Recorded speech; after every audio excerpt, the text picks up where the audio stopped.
तो various types of companies, एक होती है 1% कंपनी जिसमें एक ही ओनर होता है। सर फिर ये सोल प्रोप्राइटरशिप और इसमें फर्क क्या हुआ? बेटा इस पे कंपनीज एक्ट के रूल्स अप्लाई होते हैं, सोल प्रोप्राइटरशिप पे कंपनीज एक्ट के रूल्स अप्लाई नहीं होते। तो 1% कंपनी, प्राइवेट कंपनी और पब्लिक कंपनी।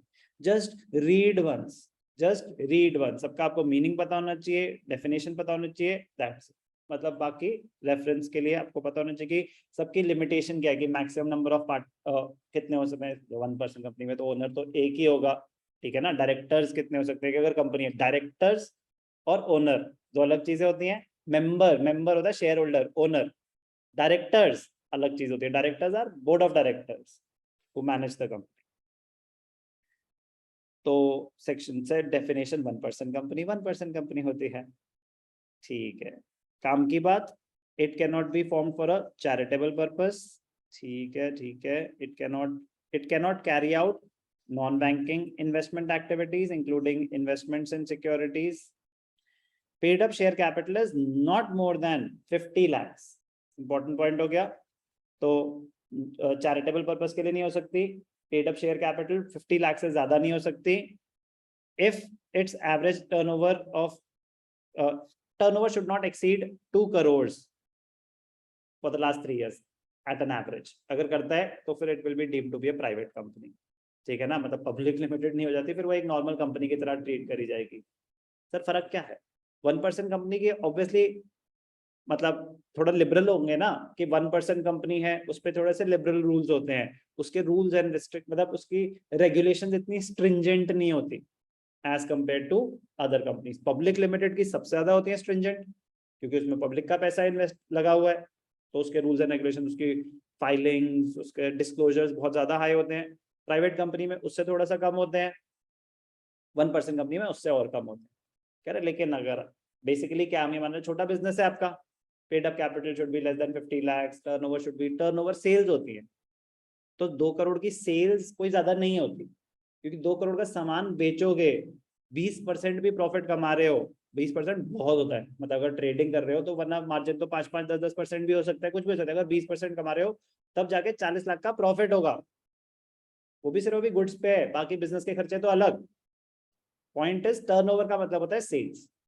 तो अगर आपकी सेल 2 करोड़ से ऊपर है 3 साल लगातार, एवरेज ऑन एन एवरेज कि 3 साल की एवरेज 2 करोड़ एक्सीड कर रही है, तो फिर वो 1% कंपनी नहीं मानी जाएगी।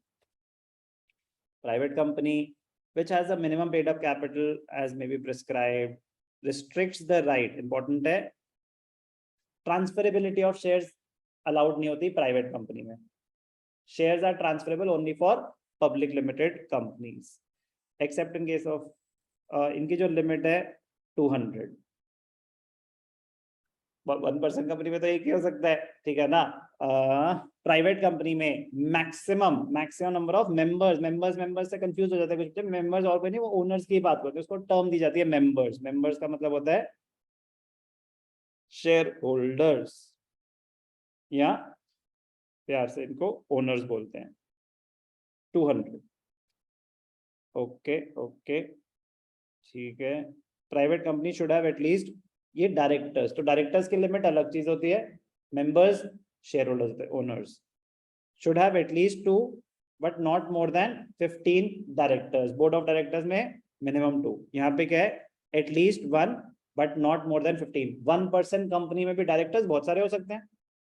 डायरेक्टर्स तो डिसीजन मेकिंग के लिए होते हैं, running the company, they are not the owners of the company.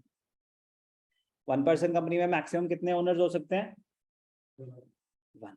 Maximum number of directors, ठीक है ना बेटा। ये इंपॉर्टेंट पॉइंट हो जाते हैं जो आपको याद रखने हैं, बाकी सब तो अंडरस्टैंडिंग है, ये याद रहना चाहिए। Minimum 1 director, maximum 15 for 1% company. For a private limited company minimum 2 directors, maximum 15, और मैक्सिमम नंबर ऑफ मेंबर्स कितने हैं? 200। 200 for a private limited company. Public limited company must have at least 7 members, 7 owners, share holders, और maximum पे तो कोई restriction ही नहीं है। और डायरेक्टर्स की बात करें तो minimum 3 but not more than 50। इनके आगे क्या लिखा होना चाहिए? लिमिटेड। रिलायंस इंडस्ट्रीज लिमिटेड, भारतीय Airtel limited, HDFC bank limited, तो जिसके आगे सिर्फ लिमिटेड लिखा है वो पब्लिक लिमिटेड कंपनी होती है। जो प्राइवेट लिमिटेड है उसमें लिखा होगा PVT.LTD, वो प्राइवेट लिमिटेड होती है। तो प्राइवेट लिमिटेड में पब्लिक का पैसा नहीं है, वो स्टॉक मार्केट पे लिस्टेड नहीं है। जो लिमिटेड कंपनीज हैं, सिर्फ लिमिटेड लिखा है, वो होती हैं पब्लिक लिमिटेड कंपनीज, उनका पैसा स्टॉक मार्केट पे लिस्टेड है। तो जरूरी होता है, मैंडेटरी होता है। तो अब देखो ना, PVT लिमिटेड, तो वो एक कंपनी है बट प्राइवेट लिमिटेड कंपनी है।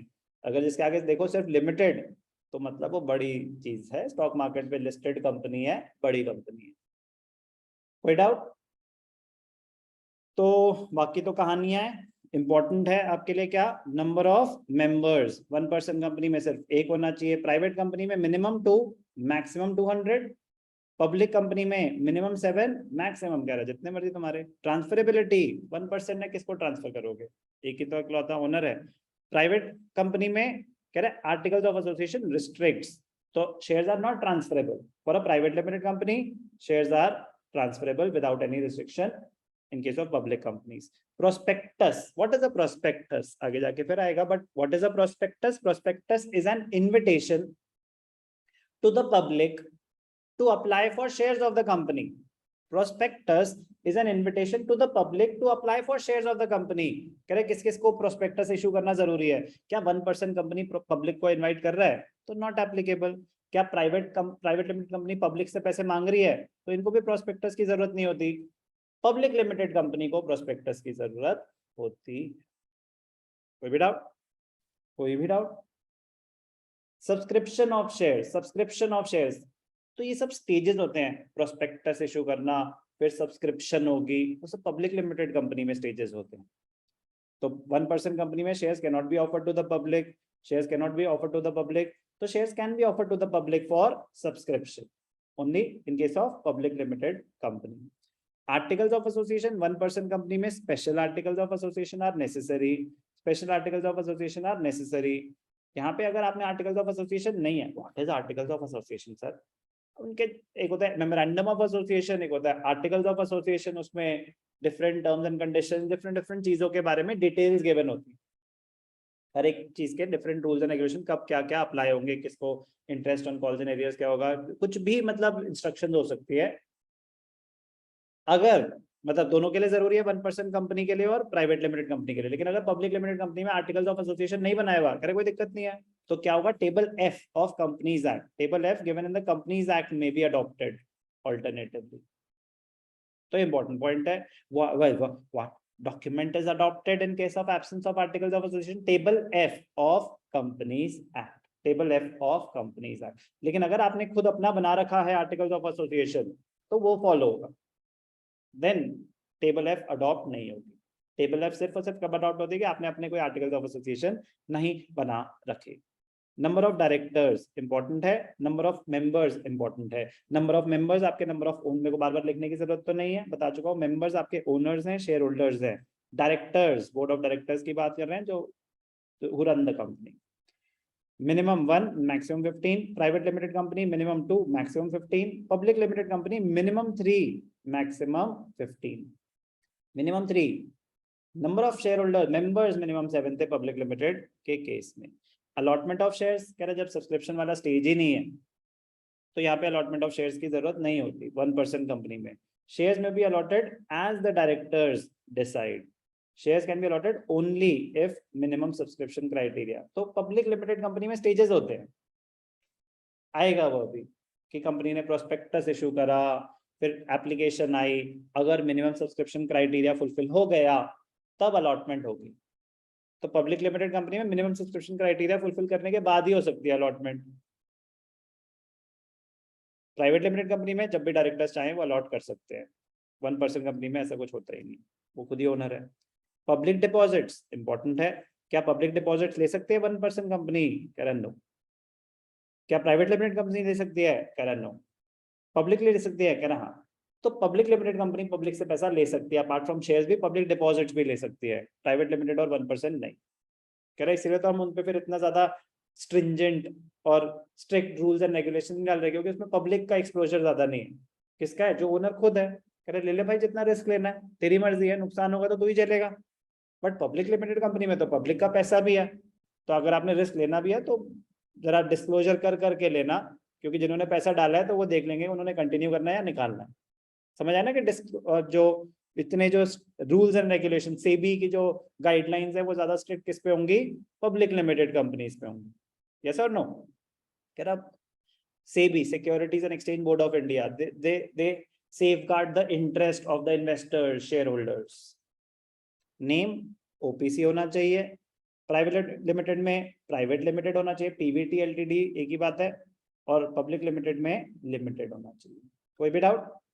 बट ये सारी बातें पता होनी चाहिए, कोई जनरल नॉलेज नहीं है, ये कोई जनरल नॉलेज नहीं है, स्पेसिफिकली लिखोगे याद करोगे तो ही याद रहेंगी, अदरवाइज इम्पॉसिबल है कि आपको ये याद रह जाए कि किसमें कितने मिनिमम डायरेक्टर्स होते हैं, मैक्सिमम डायरेक्टर्स होते हैं, minimum shareholders, minimum one time investment, but important